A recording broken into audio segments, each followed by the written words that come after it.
Greetings, I am Shawn Redman, aka the cheesily named Darth Shawn, and today we're going to talk a little bit about Episode 8. Exactly what we're going to talk about is, what can Episode 8 learn from the other second movie in the trilogy? What can it learn from Empire? Now, I'm sure there are things that it could learn from the prequel trilogy, the second movie, Attack of the Clones, but that's another video entirely. Today we're going to talk about my favorite film, well, one of my favorite films of all time, and my favorite Star Wars film, Empire Strikes Back. Empire Strikes Back is a near-perfect film. That is something that I truly believe and truly talk about, and there are so many things that made it unique. Now, if we realize that The Force Awakens kind of followed a lot of the beats of A New Hope in different ways to do it. It also copied a little bit from Empire and copied from Return of the Jedi. It was a homage to a lot of the original trilogy. So hopefully Episode 8 will not be a beat-for-beat follow of Empire Strikes Back. But that does not mean it cannot learn things from Empire Strikes Back. It can do things that Empire Strikes Back did to make it the best film in the Star Wars franchise. I'm going to talk about a bunch of those things it can do. But above all, the number one thing it can do is just don't be afraid to take chances. Empire Strikes Back proves that when you take chances, things can really work out. Now, that sometimes it doesn't always work out. I would argue that a lot of the prequels are chances that George Lucas took that didn't work out. But when you have a group that's talking and figuring things out, and it's not just one man taking those chances, I think there's more of that. And when you had Irving Kershner and Lucas and the team together with Empire, what they did following up A New Hope is incredible, because they outdid it, but also created just such an incredible movie that second movies in franchises have tried to emulate for decades now. But the number one thing that Empire did, it's not that it went dark. It's not that it had all these things going for it. It's that it took chances. I think the biggest chance that they took, the biggest risk that they took in the whole Star Wars was Yoda. Why? Because, just imagine, coming out of A New Hope, which had some really cool space battles, and there was obviously talk of the Force and mysticism and a lot of different things going on. But imagine coming out of that and then coming into being told before a movie that Luke is going to learn from a wise Jedi Master. That Master is going to be a small puppet voiced by a man who does all the Muppets, or a lot of the Muppets. On paper, that's a huge risk. Audiences may not enjoy that. It may not resonate. It may be too weird. It's strange that you're going to give everything to this puppet that's basically this wisdom to train your hero. But it works. Yoda works so well in Empire because he is I don't want to say the logic of the film in a lot of ways, but he is the overarch. He is telling everything that is important to our character. Our growth of Luke Skywalker is all as he's working with Yoda. And then the major conflict, at least for Skywalker in the film, is all through Yoda. The decision to go and save his friends. The decision to go to Cloud City. His decision to try to save Han, Luke, Chewbacca, and 3PO.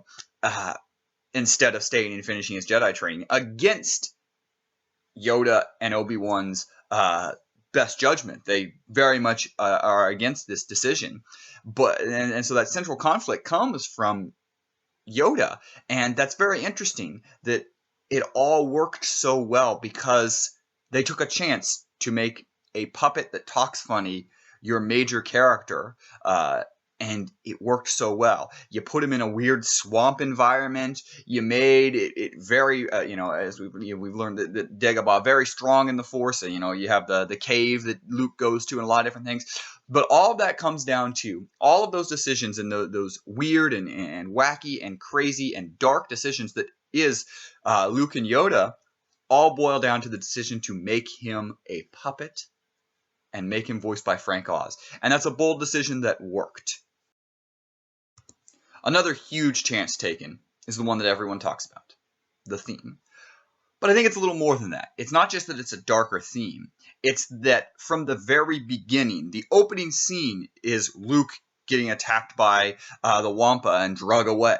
From scene 1 to the very end, our heroes are consistently in danger. They're consistently, as soon as they finish one struggle, they're thrown into another struggle. And that's personified even more with the cast of the Millennium Falcon, how they are having to deal with everything. But it's also to Luke. The whole movie is our characters consistently in danger. We have Luke at the Wampa. All right, he's saved from that. Then we have the Empire attacking Hoth, and they get a few shots in, but that is basically a slaughter.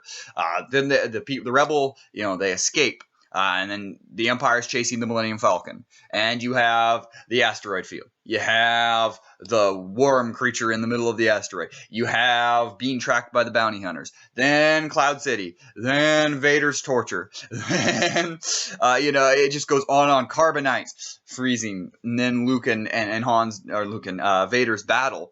That ends in obviously Luke losing his arm and then trying to get the hyperdrive put back together before the tractor beam. It's just one after another after another. And then even Luke has a lot of them, crashing on Dagobah, the cave, trying to rescue his stuff consistently, then trying to become a Jedi, then debating with Yoda and Kenobi about, going to save his friends. Never are we given tremendous hope. At the same time, our characters make it through every single one of these challenges. They are built, they are grown, they are created because of every challenge we get. We see as the terribleness that's going on with the Falcon and everything they run into. It allows that romance in the background to be truly impactful because of what they're going through, because of everything we've seen going through. Luke being willing to come and save them and all he's gone through, it has impact because of their willingness to it's not just a darker tone, their willingness to put their characters in just such danger gives us such impact and effect as they get onto each challenge, as they make it through. When they're, the question is, are they going to make it through? As we start seeing, Han gets frozen in carbonite, Luke loses his hand. I know these aren't like character deaths necessarily, but that impact that comes from it, that realization of, are they going to make it, continues to move forward on this. And that is so well because they took a chance. They're willing to not make everything rosy and this happiness and say, hey, yeah, we had this great victory over here and it was an amazing victory, but it's just the beginning of the war. And how this can tie to episode 8 is even more so, is we now have the entire government is destroyed. The New Republic was destroyed. They did the Resistance, who is an underfunded, underpaid, small organization. I mean, they only have X-Wings. They really only have X-Wings. They don't have any of the other ones because they're so underpaid. They laid a huge blow to the First Order.